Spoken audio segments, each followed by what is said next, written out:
when you look at the teen years, you can go, oh my goodness, some of our apprehension is they're becoming their own people. Yes, that's the magic of the teen years, right? You can't go from being a kid to an adult. I'm not raising a teenager. I'm raising a strong woman of God who knows who she is and who she is. So I never want to stop pursuing their heart. I never want to stop showing appreciation to them. Show up, slow down. Your time tells your teen that you matter, and I want to spend my time with you.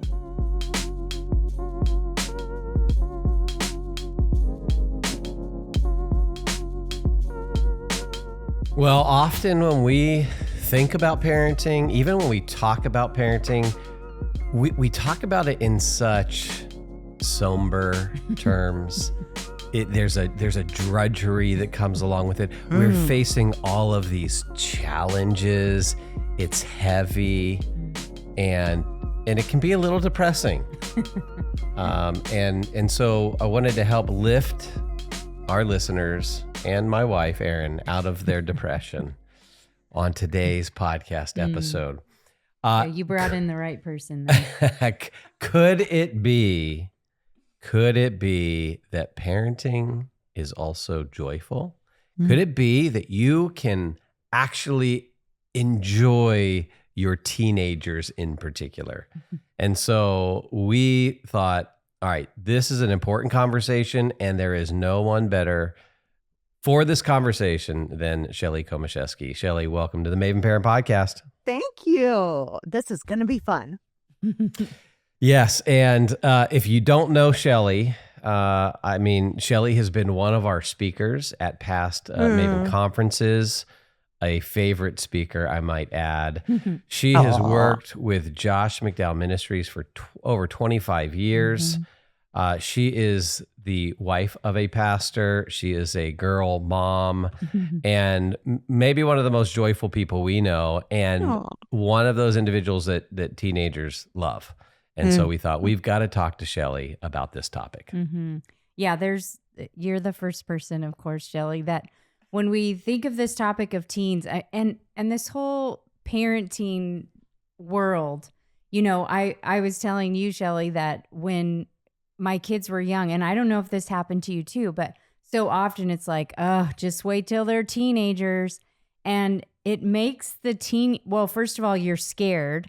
I know I was scared because I was such a brat when I was a teenager that I'm like, oh no, if my kids are like me, I'm in trouble. But there is just kind of, when you hear the conversation of parenting teens, it is not often met with, and this is so fun. This stage is awesome.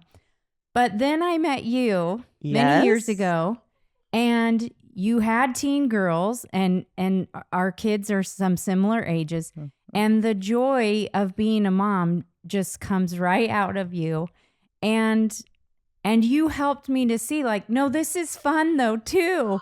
And it's difficult, but there's also joy in it. And so that's what we want to talk to you about today. But so you're mom of two girls, and so we're gonna let you just introduce yourself a little bit, because first of all, if you didn't get to hear Shelley at the Maven conference, I'm so sad for you because you really missed a treat. And can they still get the audios?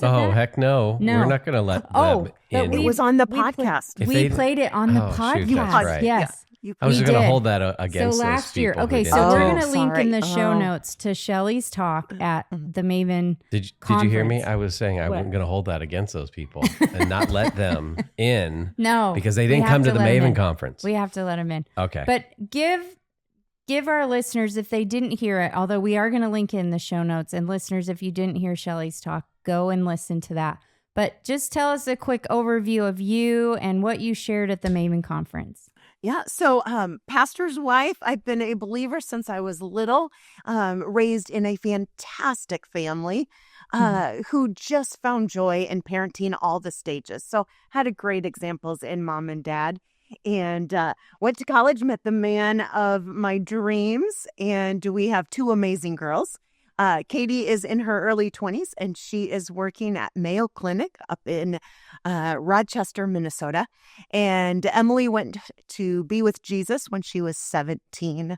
Unexpected heart arrhythmia that threw parenting all up in the air, so to speak. And so I tell Emily's story and a little bit about mine at the Maven conference. So when she passed, she was 17. And honestly, it's like I wasn't ready not to parent anymore. Like I wasn't done with our teenage years. And so this is such a joy today to be on the podcast and talk about raising and parenting teen years. They are so much fun. They are hard work. But hopefully we can walk through a few things together that might give you just a little different framework on what it means to parent teens. Yeah, well, that's what I want to do, because I basically want to give our listeners a seat next to you like I have had and have you kind of hold their hand and say, no, this is actually good.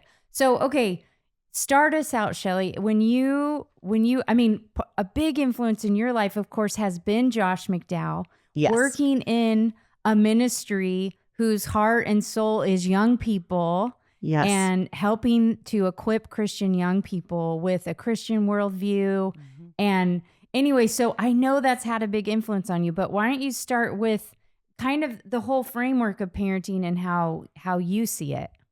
So one of the things we talk about is some of the 5 stages of parenting. And so when you have little ones and little people and your babies, kind of that 0 to 5 range, you're really more of a caregiver. You know, you protect, you nurture, you put routines in. Your goal is to keep them safe and sound. And the phrase could be something along the line of, I show them what God's love feels like, steady, kind, and near. So it's all about being their safe place, meeting their needs. And then as they continue to grow, so that ages of 6 to 12, you become captain. And I love that term because we go, wait, captain, but we lead with direction and purpose, right? So we set the course, but we're also starting to teach them how to steer, right? We're doing more structure and boundaries and consistency that builds their confidence. So the thought of that piece is I'm leading the ship, but I'm also teaching them how to sail, right? Captain. And then we enter the teen years. And so we've been a caregiver, but if we bring that approach to parenting of the caregiver to teens, it's not going to work, nor can we captain anymore. Now we become, do you love all my C words here? What could it be? Now we become the killer. Oh, wait, no. That's not the That's C. a K. That's a K, Kunkel. How about killer coach? With a C? Coach. I like How that a about lot coach? better. I think that works better. Coach is what? They equip, they encourage. And so we move from telling to asking them to join in, right? It's all about collaboration. And so if we change some of our parenting mindset, what we're doing is we're helping them become what? I'm going to say something controversial, but Kunkel, you have editing rights, so you can edit this out. But I've never wanted to raise kids. I don't want to raise good kids. As a mom of girls, I want to raise strong women of God who know who they are and whose they are. Like, that's my purpose. And so if all we ever do is use commands, if all we ever do is follow me, and we never get from captaining to coaching, they never have the chance to step in and learn to be strong. I want my kids to be able to take on responsibilities in my home, let them fail, because it's a safe place to fail. It's a safe place to try things. Not everything works. And so when you look at the teen years, you can go, oh my goodness, some of our apprehension is they're becoming their own people. Yes, that's the magic of the teen years, right? You can't go from being a kid to an adult. So I think if we start looking at teenage years of, I'm not raising teenagers, I'm raising men and women who are strong and godly and know who they are and whose they are. Sorry, that was a little preachy, but thoughts? No, that was really good, because, and I think it's important before really talking specifically about the teen years to help parents see there's a broader context here, and there are foundational things you're doing along the way. And if you don't, if there isn't that nurturing and that connection, early on, and the warmth and the safety, right? Just the healthy design of God's family for a young child. But then also, if there isn't the captain stage, right? There aren't clear structure and boundaries and discipline. Yeah. Then when you get to the coaching stage, if you haven't laid that foundation in those first two kind of developmental stages, then you're not going to be as effective in your coaching, because you're not going to have kids that are now ready to move into that. And what you're going to find is that you're doing a lot more captaining in that stage where there should be more coaching. Right. So I just want to highlight for our listeners, hey, these other two stages build a foundation for what you're going to do in terms of those teen years and raising them to be adults. And I was just thinking about this because Erin went this past weekend. She was speaking at a mother-daughter retreat in upstate New York. And so it was just me and our 14-year-old son, Jonah, at home this weekend. So we were bachelors this weekend. And he and I just spent pretty much the whole time together. And we had such a good time together. It was so enjoyable. Yeah. And of course, part of it was we spoiled ourselves. We got like good food. We surfed every single day. Yes. But the part of the enjoyment was that a foundation's been laid. Yes. There is I would say, good kid in that, just a great attitude, a moral kid, and so then that just creates this freedom to be able to enjoy him and coach him and watch him grow and develop. Yeah. But it made me reflect and think, oh gosh, this is why what you do in the prior years really sets up the conditions for you to be more effective and more successful, quote unquote successful, as a parent in those teen years. Yeah. So that context is so helpful. So when we're coaching, we can't play the game for them, but I'm right there. I'm cheering them on. I'm yelling instructions from the sideline. I'm even, correcting courses, but they're playing the game. And these are the years we want to give them all kinds of opportunities to figure out, who they are, and help them remind them at every opportunity whose they are. And so as those grow, so the teenagers are coaching, what set the context, and then I think we'll come back. But then as they start leaving the home, it takes on more of a counselor role. That's what I found. Feel free to push back. But I found that once Katie's gone, that I'm on my own. I'm at college, but I'm not a full like independent adult yet, right? And so it's more the phone call away. It's more of I'm the safe place for questions. I'm a sounding board for decisions, but we're building, right, on the prior statements. And then eventually I love that our kids are adults and we never stop praying. We never stop being involved, but we're more of a consultant. And when all of those build, what a beautiful gift. I still call my mom and dad and go, hey, can I run something past you?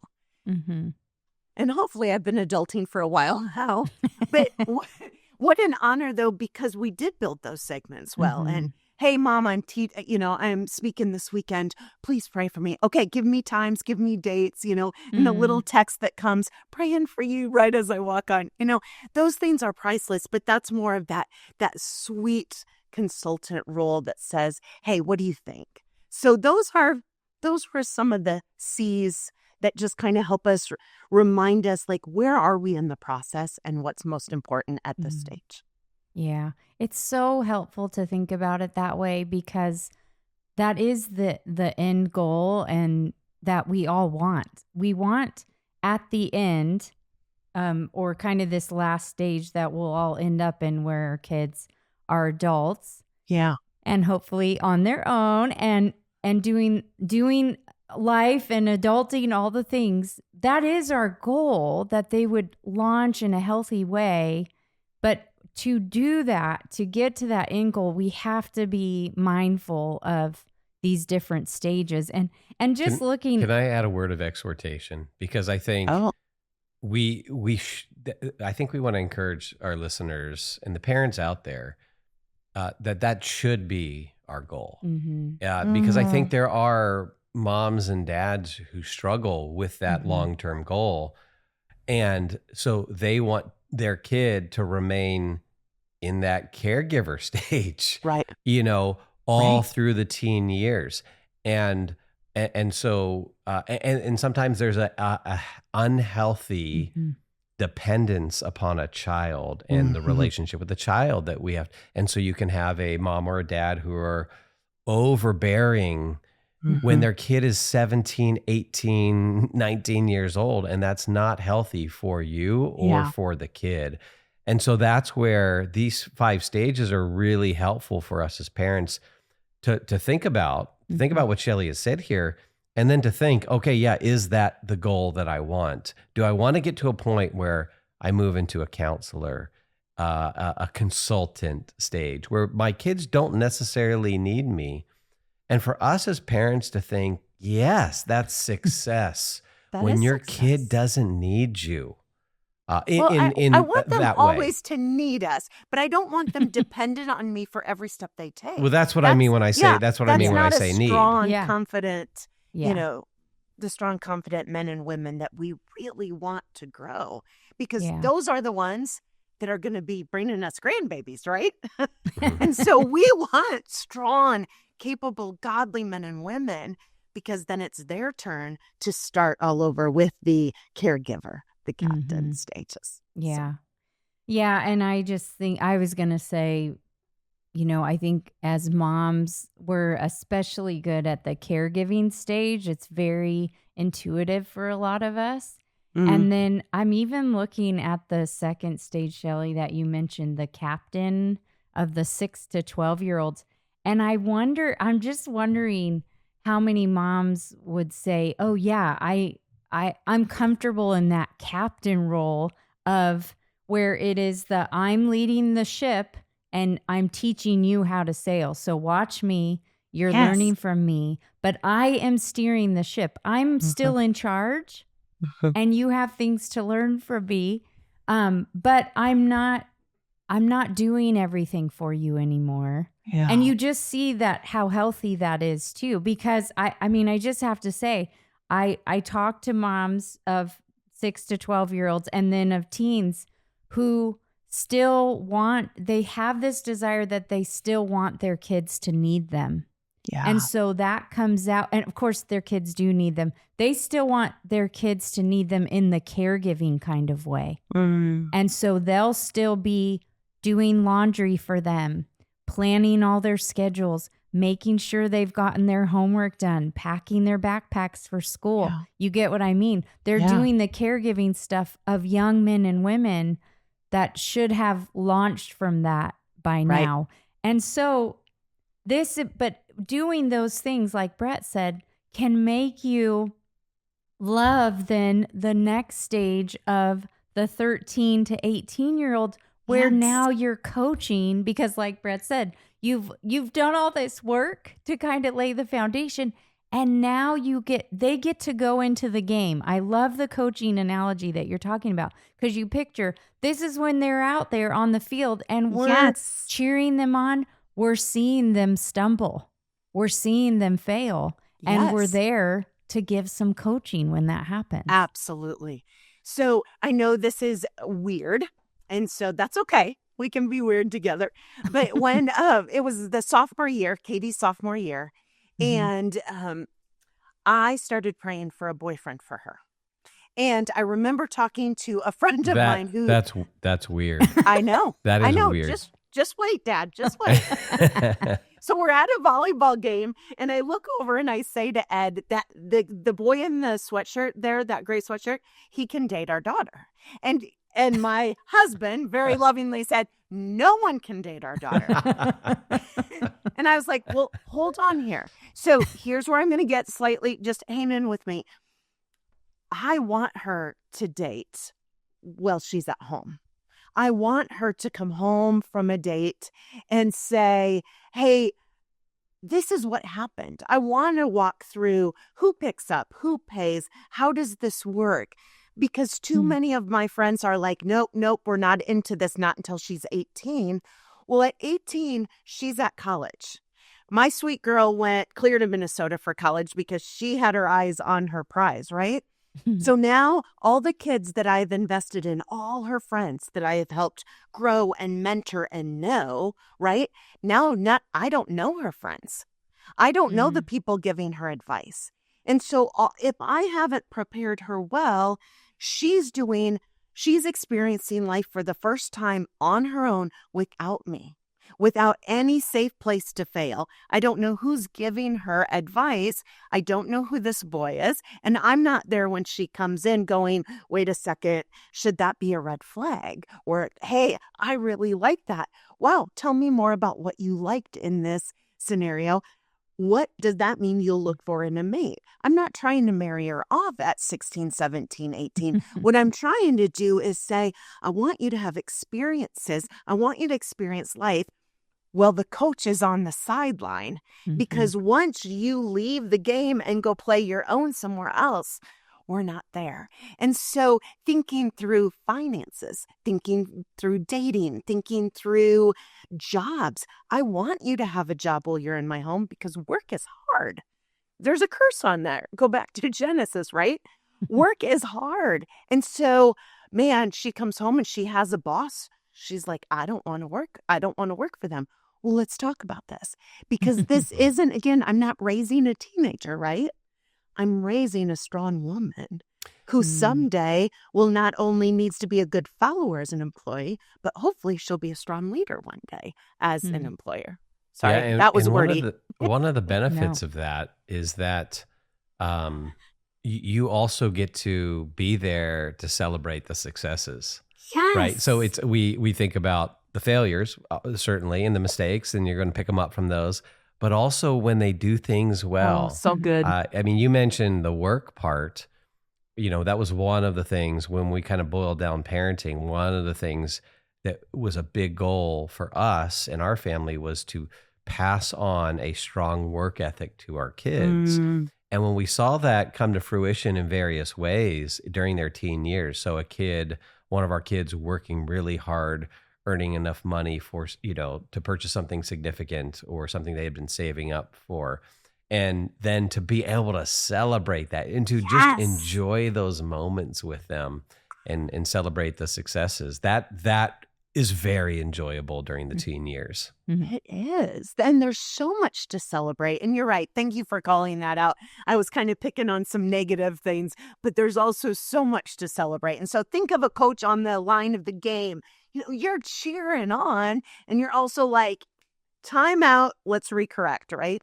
Let's redirect. Let's think this through a different way and then get back in the game. So yeah, that's a great analogy. You're jumping up and down when your team scores a touchdown, and you're also correcting when they make mistakes. So that's a great analogy. Okay, so this role of coach, it is such a good picture to have in our mind as we think about our teens. And I know at Josh McDowell Ministries, and you've shared this at your breakout at the Maven conference, but just these kind of 7 principles of parenting teens. They all start with A's. So all your parenting stages started with C's: caregiver, captain, coach, counselor. Okay, I'm a pastor's wife. Alliteration is really important. Yes. Well, it is kind of helpful later on. Wait, what did Shelley say? Oh yeah. It started with a C. Killer.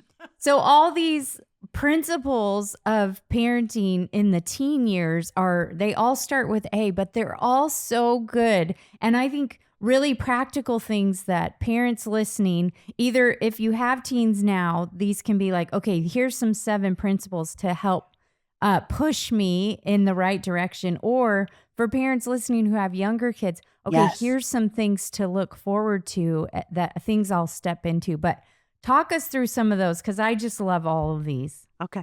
So I think the 7 A's, we're talking in the teenage years, so we're going to use teen examples, but this is just really strong parenting. And so we can continue to play it out at every age. But Josh's 7 A's of parenting, the first one is affirmation. Catch them doing something right. So see the good and say the good. So we want our kids to know that their worth isn't tied to performance. It's tied that they were made in the image of God with infinite value, dignity, and worth. They are part of this family unit. They were made on purpose, for purpose. And so when we affirm our kids, when we're like, you are amazing. And so sometimes they'll roll their eyes, right? Well, you have to say that. You're my mom. So Emily was getting ready. I love this so much. Emily was getting ready. She's mini me. And she's getting ready to go to homecoming. And I'm standing in the doorway looking at her all dressed up. I'm like, you are so beautiful. And she looks at me and she goes, well, you have to say that. I look just like you. Right? So when we give affirmation, sometimes our kids roll our eyes and go, yeah, oh, yay, my mom loves me. But they know their mom loves me. My dad thinks I'm amazing. So when we think of affirmation, one of the memories, I was trying to think through some illustration, and I remember the girls they were at a hard stage, and it was just a hard season. And I remember saying to them, Katie, I think you are such a cool kid that even if you weren't my kid, I'd want my kids to hang out with you. Mm-hmm. And I remember her just like, oh, okay. And you could tell that, I love you not just because you're mine. You are mine. But I love you because you're amazing. And I want to point that out. I love that you were created on purpose, for purpose. And I want to help you find that. So affirmation, catch them doing something right. And there's so many times we do have to correct and say, hey, let's rethink that. Or, excuse me, ma'am, do you want to restate that again in a better tone?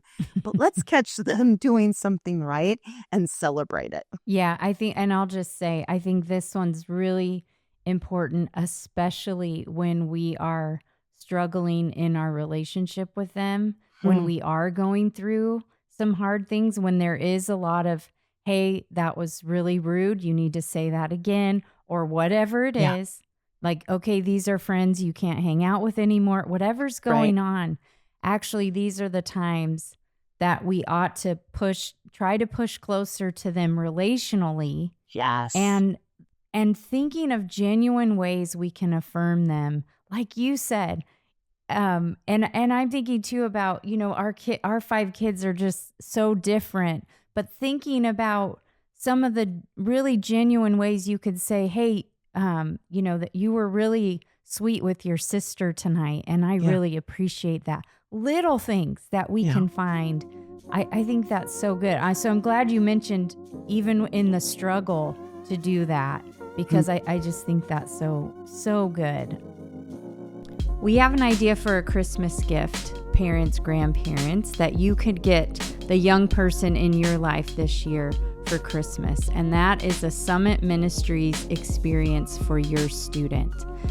Summit Ministries is an ally, and parents, we need allies in this culture, in this time and place, people who will help us to train the young people in our lives in the Christian worldview, and Summit Ministries is a fantastic ally for us. Yeah, our kids are faced with all kinds of challenges, gender ideology, sexuality, LGBTQ issues, conversation on race, and it can just be overwhelming. So we need these allies, and Summit offers 3 different experiences. So if you have a kid who's 13 to 18 years of age, they can do a Summit online experience. If you have a kid who's 16 to 22, they can attend Summit's 2-week student conference. And then if you have a kid who's 18 to 25, they can participate in the Summit Next program. And these are incredible programs that will give your kids the biblical worldview training they need.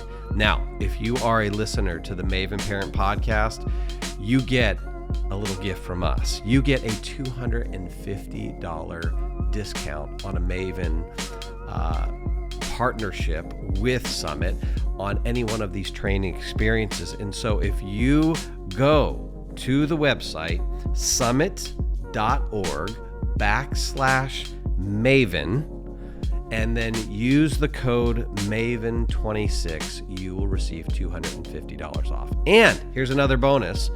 If you want to give this as a Christmas gift, we think that's a great idea. The first 135 registrations in November will receive a Christmas box that you can put under the tree for your student. So take advantage of the discount. Take advantage, more importantly, of this important worldview training opportunity for your kids. Go to summit.org/Maven for all the details. All right. Number 2 is acceptance. I want my daughters to know that nothing could change their love. My love is unshakable to you.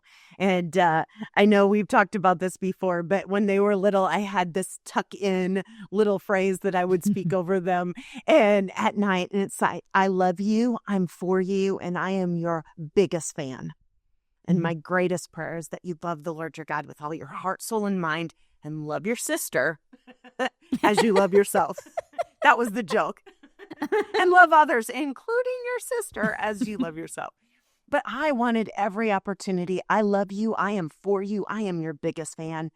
And there's going to be hard times that we're not going to agree, but our love does not change. We can come to a point where we don't like each other in the moment, but I will always, always love you.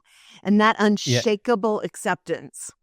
Yeah, and now that actually in today's world, a lot of parents need some clarification on that, because you have now a culture that will pit kids against the parents, and that if acceptance, and now what acceptance means is you go along and affirm everything I do. And that's not what you're talking about. That's not. No, there's an acceptance of you as a person made in God's image, your infinite value, my love for you, my commitment, my obligation that I have before the Lord for my children. That's what you're talking about. Yes. But sometimes that unshakable love is really difficult, where it's not going to feel good. My love is unshakable for you, so I will pursue what is the good for you, even when you don't want it.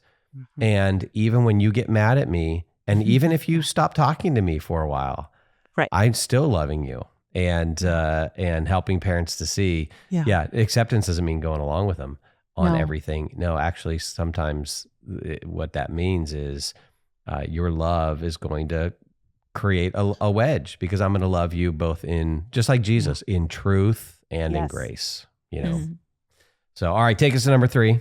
All right, appreciation. Notice the good and name it. We want to celebrate. We want to help these teens know how amazing they are, right? And so appreciation, gratitude builds confidence, and it builds belonging. And there's so much in the world that just continues to tell you don't belong. I want my girls to know, that appreciation. You are amazing. And I want it to be not just because they're beautiful. Well, they are. But I want that beauty to shine from inside. Again, I'm not raising a teenager. I'm raising a strong woman of God who knows who she is and who she is. So I never want to stop pursuing their heart. I never want to stop showing appreciation to them. So some fun things we can do. You're so good at this. I'd love to hear some of the things you do, Erin, but little notes in a lunchbox. A Sharpie marker. Well, that's coming up here in a minute, but a Sharpie marker, not a Sharpie. Oh, please erase that. Not a Sharpie. One of the Expo markers. Oh, so you can take a whiteboard marker and you can write on their mirror. And so one of my friends, I love this so much. I totally stole it, but I have to give her credit. She took one day, did a frame over where her teenager brushed his teeth, did a frame around it with Sharpie and wrote, "This is my son. He's amazing," and listed out bullets, some of the things she saw in him. Oh. And I was like, can you imagine? Like, Could you imagine if Brett did that for you as you walk in the mirror and you stop and look at that? And that's just from What do you mean, suspect. can she imagine? I do that every morning. Every morning it says, my wife, Erin, is.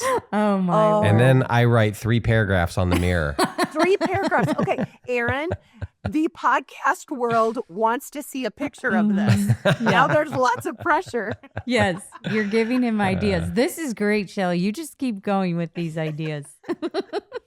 But isn't that, I mean, we all want to do, and we all want to know that we're appreciated. And so let's make them on things that really matter, not good job that you performed that way, but good job on who you are. And all 3 of these strike me, the affirmation, the acceptance, the true acceptance, and the appreciation. It's striking me too that all 3 of these are things we have to say out loud verbally, and we don't just assume that they know it. You know what I mean? It's like, just like with our spouse, we know our spouse loves us, but when our spouse does things to communicate appreciation or notice the good things we're doing, even though we feel like we're messing up in all these other areas, we know how that feels. And to be purposeful in saying these things out loud to our kids. Now, for some of us, you are so good at this, Shelley. Like, you have so many creative ideas. For some of us, and I'll speak personally, this did not come naturally to me when I first became a mom. And saying, for example, when they were doing something good, at that point, I'm just like, finally, they're doing what I told them to do. But it's like, no, Erin, actually say out loud, you were so sweet to your sister. I really appreciate that. Or you emptied the dishwasher and I didn't even have to tell you. Or you saw that I was over here struggling with your baby brother and you just went ahead and did this, without even being asked. It didn't come naturally to me at all. And I really had to discipline myself to start to learn. I mean, it's kind of embarrassing to say, but it's important to do that and to make, to say these things out loud to our kids, I just think is vital. Yeah. I love that. All right. We've just gotten through 3. I know. So no more commentary from you and me. Shelley, take us. No, Shelley, you got to take us. Affection. We're going to talk fast. Give us the next 4. Okay. Number 4 is affection. Love needs to be seen and it needs to be felt. And so some children are much more open with hugs and physical expressions of love, but love can be shown, we know the 5 love languages and learning your kid. And like you said, you have 5 and they're very different. My 2 girls couldn't be more different. And my love to them was shown in different ways. One of them was gifts. So a little note on their car window with a $5 bill that says Starbucks on me. Well, that's probably not enough these days. But anyway, little acts of love or affection but learn your child and show them that love needs to be seen and felt. And knowing there's a hug is a security. And so that's always, it says you matter to me and it builds intimacy. So that's 4. And teens need affection. I mean, they do. And like you said, it doesn't just mean a hug, but it's not less than that too. And so even, we don't want to hug our 16-year-old boy in front of all of his friends. That's kind of embarrassing, Mom, but we can get in the habit of giving hugs before bedtime or giving hugs in the morning. We need physical touch. We need it, even and maybe even especially in our teen years. And then, of course, showing affection in all kinds of ways. Okay, since you jumped in for more commentary, I'm jumping in too. Yeah, I wasn't going to listen to you on that. Wow, right. I don't feel this affirmed right now. This podcast just veered off course. I don't feel affirmed or accepted or appreciated, okay? I'm not sure that's how we use this list. That's how I'm going to use it from now on. He's going to be like, Erin, Shelley said. Well, One thing you talked about was like that teenage boy who doesn't, maybe not wants the affection, but what we found is if that is part of your family culture, and so I mean some ways that we built that into our family, and I remember as an undergrad before I was even married and thinking about kids, I had an undergrad professor, one of my New Testament professor, and he was just, I don't know what what book in the Bible we were studying, but he was talking about his kids and reading some research on young boys, and that young boys generally receive 7 times, or young girls receive 7 times more affection than a boy. Really? And how when he had a son, he set out to reverse that, and so he was very intentional about being affectionate with his boy. So that stuck with me. And so when our first son came about or arrived, I didn't mean to say came out. I mean, he did literally pop out. He did. He didn't actually pop out, so that's okay. I'm just summarizing. Anyway, you're digging your hole. When he Keep going. arrived on the scene, much better. I remember being very intentional to be very affectionate with him, and then it created a very affectionate kid who then was very and one of the things that we would do it in our home, like at night, we developed an expectation, and we would coach the kids that you come give mom and dad a hug and say goodnight before you go to bed. Nice. And so it just created this culture of affection in our family.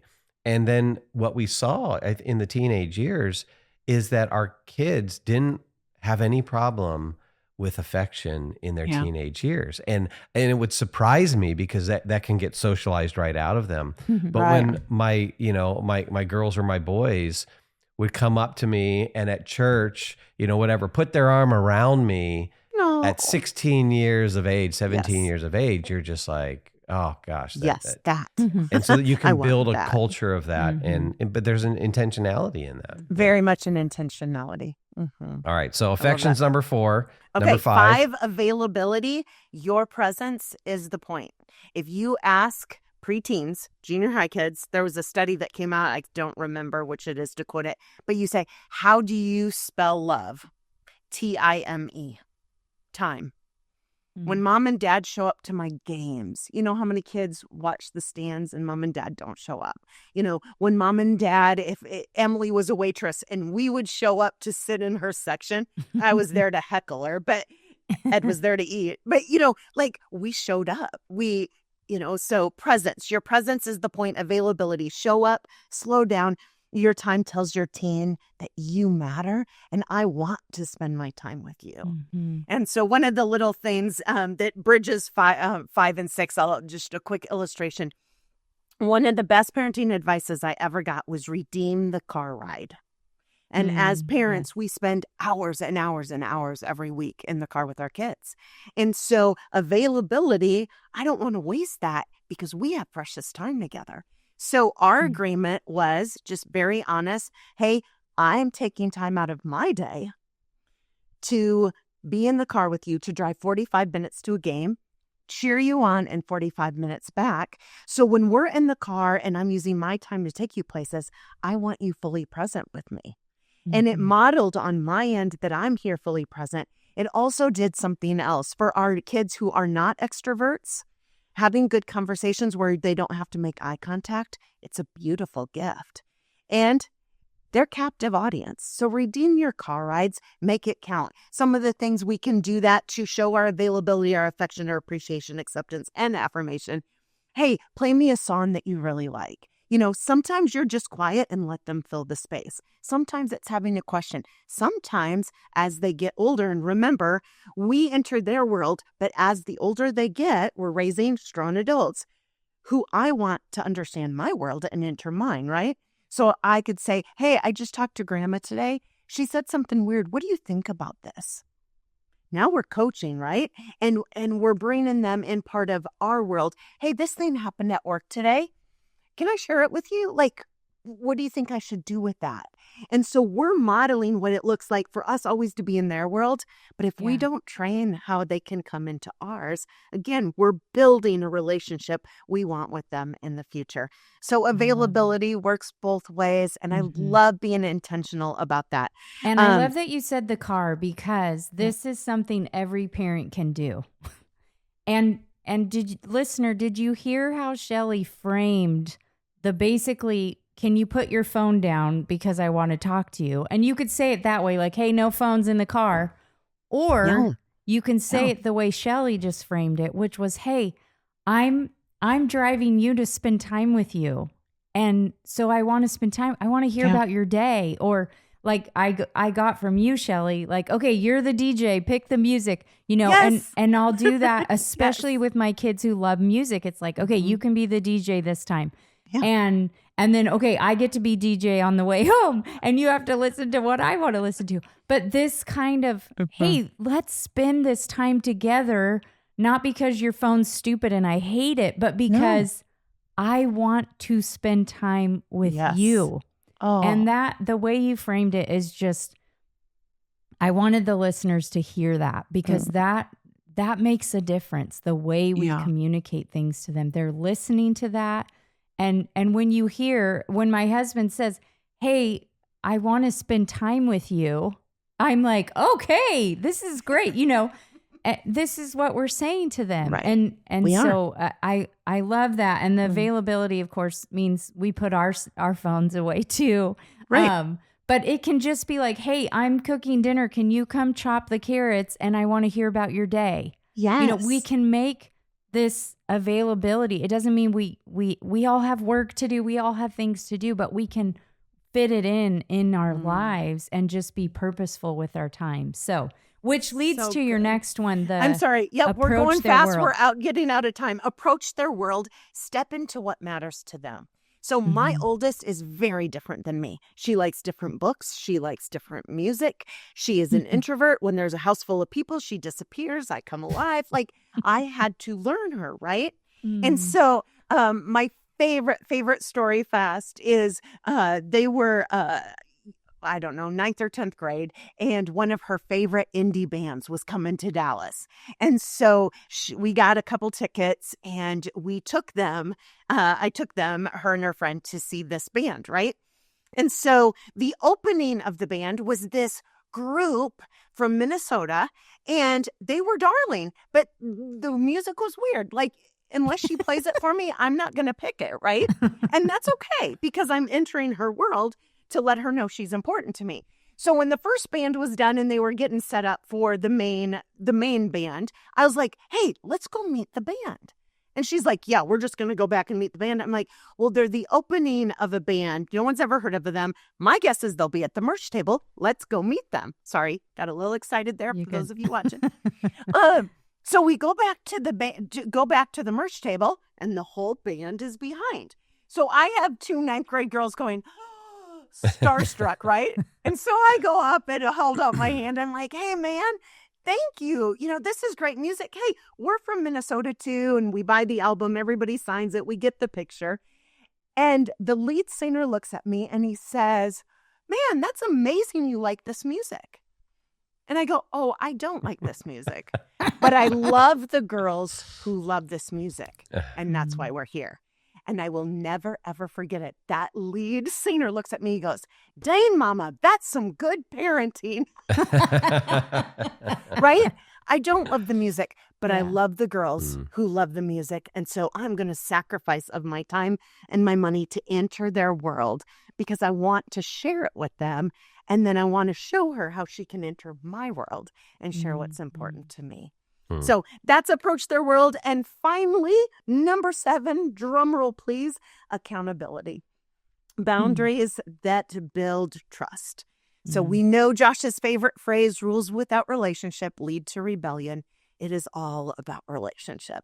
It's all about presence. And so putting loving limits from character to safety, and having our kids understand why they're there. Because again, we're going from coaching to one day they're launched and on their own. I want them to have the safety. I want them to understand how to read a room, know where the exits are. I want them to have practical things so when they are adulting and I'm not there, they're safe. They know boundaries. So again, we're not raising good kids. We're raising strong adults who know who they are and whose they are. So those are the 7 A's. I love it. And I have to ask you, Shelley, because you are, out of all my friends, I think you model the friendship to your kids' friends better than anyone I know. And that, the approach to their world, I love that story of the concert. It kills me every time you say that because you're like, oh, I don't like your music. I don't like the music. Okay, I love the girls. But you love the girls. And I know that's why you love the girls' friends, because some of their friends were hard, or you're like, what's this guy's story? But your girls' friends know you love them. Yes. And I want you to tell me how you do that. So tell the listener, because that's been something intentional you've done with your teens, is being a part of their relationships. Yes. But you're not doing it in I'm a cool mom that's just like you guys. That's not your approach. No, I'm just me, and I want to be me. But here's the thing. I'm going to be purposeful on who my kids hang out with. I want to know them. And so this may be a little too extreme, but Emily started a new church. She went to a different youth group than we attended church together. And she kept coming back and talking about this young leader who was their small group leader. And she kept quoting her at every turn. Well, this is what she says, and this is what she says, and this is what she said. And so finally, I was text this young lady, and I'm like, hey, Samantha, I'm Emily's mom, Shelley. Can we meet for coffee? And she's like, okay. Everything okay? And I said, everything's great. And I sat down and I bought her coffee and I said, here's the thing, Sam. You're part of my daughter's world. That means you're part of mine. And so you are representing Christ and you are teaching my kid amazing things. I want to be there for you as you're there for this kid because she's really important to me. And Sam later told me it changed the way, she goes, I never thought about the families. I mean, she was 21, and she wants to be a good youth leader. And all of a sudden she said, Shelley, that was so helpful to understand, wait a second, my words carry weight in these lives. And so from my kids, who are the loudest voices in my children's lives? Man, I want to be part of their world. Because I want to be able to come and say, hey, did you hear what Macy said? Did you hear what Isaac said tonight? That was awesome. What did you think of that? Or, hey, that was awkward. What was that about? But I want to be part of their lives because this is the people that are speaking into my kids, who they are. And so I just want to do this, not to be a helicopter mom, but to say, hey, you're important to my kid. That means you're important to me because my kid is really important to me. So I don't know if that came out right. These the 7 A's that you're talking about, it's not merely for simply doing it for the kid. And that's kind of where it stops. Yeah. What we want our kids to do, and this is the coaching part, is to turn around. We model that for them. We build that into their lives so that they will turn around and then build that into others' lives. Because there is this, I think in some of the parenting coaching that we get, it's you do all these things for your kid and you don't have any expectation. You don't put any other obligations on them. And it turns out we end up kind of creating a recipe for raising narcissists. And when we do this, we build this into kids, it's so that they will become healthy individuals who have their needs met by the family like God designed, and then who then turn around and look for ways they can do this: affirm, accept, appreciate, show affection to others, whether it's mom and dad, or whether Right. it's grandma and grandpa or aunt and uncle or their classmates or their Yeah. coworkers, Mhm. right? And so in that coaching role, as you're modeling this stuff and feeding into them, you're also helping them to see, you know what? This is the way that we interact with the world around us, and we I show. love This is one that. of the big ways that we show the love of God to other people by doing these Mhm. kinds of things. And so it's not merely about what I'm putting into them, but then modeling for them, hey, this is how you interact Yeah. in the world, and this is how you flourish. And then this becomes part of the culture of our family. Yes. And this is what you do with your brothers and sisters. Mhm. And and especially what we found as we really worked hard, I think, to instill this in the older kids, it created this culture that gave us momentum with the younger Mm. kids. And it just Oh, seemed that's a bit good. easier with the younger kids, because now it wasn't just mom and dad, it was Right. older brother and sister who were modeling this, living Yeah. this out. And it just became some really Mm. healthy family culture that, Mhm. so Yeah. I know yeah, we're there's out of just, time. Do we have time for one quick story just to pull it in? Absolutely. We've said that I want to raise two strong, amazing women who know who they are and whose they are. And so Emily and I had worked out and walked through, what does that look like? What does that mean? And Mhm. so we didn't do this every time she left the house, but Emily would be leaving to go hang out with friends. And I'm like, hey, girl, whose are you? And she'd go, Mom, I don't have time for this, of course. And I'm like, no, who are you? Who are you? And she'd be like, oh, I'm Emily Komoszewski, beloved daughter of the King of Kings. I'm like, yes, you are. Break it Aw. down. Who are you? And we practiced this and we coached this and we captained this and we built this in. And she'd go, I'm Emily. My words, my actions, they matter. And they draw people to Jesus, or they bring confusion to who Jesus is. I'm responsible, and it's hard to build a reputation and very easy to destroy it. I'm Emily, and what I say matters. Mhm. I'm like, yes, but and she'd be like, I'm Emily Komoszewski. I'm part of a family unit. I'm part of a church. I am part of a group of friends. I'm anchored, and my words reflect that. I'm part of the body of Christ. I'm like, that's who you are. That's whose you are. Go have fun. And so again, we're celebrating our kids who are created on purpose, for purpose, uniquely designed with their own gifts and abilities. But we are raising men and women who know who they are. They're not drifted about by every wave of that culture says. They're anchored to who they are. They're anchored to the family unit and their church and the body of Christ. And they can show up and make wise decisions knowing they're not autonomous. And I love that. But more than who they are, whose they are. They are beloved. Well, that is such a good word. And so amidst the challenges, amidst the difficulties of parenting, which there certainly are, we also savor the good moments. We enjoy those as well. Delight. And Shelley, delight. What a great word. Delight We in our kids. in our kids. Delight in our kids. And this has just been a really good, I think, reminder for all of us. And you've given us some real practical tools as well in how we can delight in our kids. So thank you, Shelley. Thanks for having me. This was so fun. Maven exists to help the next generation know truth, pursue goodness, and create beauty for the cause of Christ. Through your generous financial partnership with Maven, you are having an impact on the lives of students and families across the country. To become a monthly partner, visit maventruth.com and click on the donate button.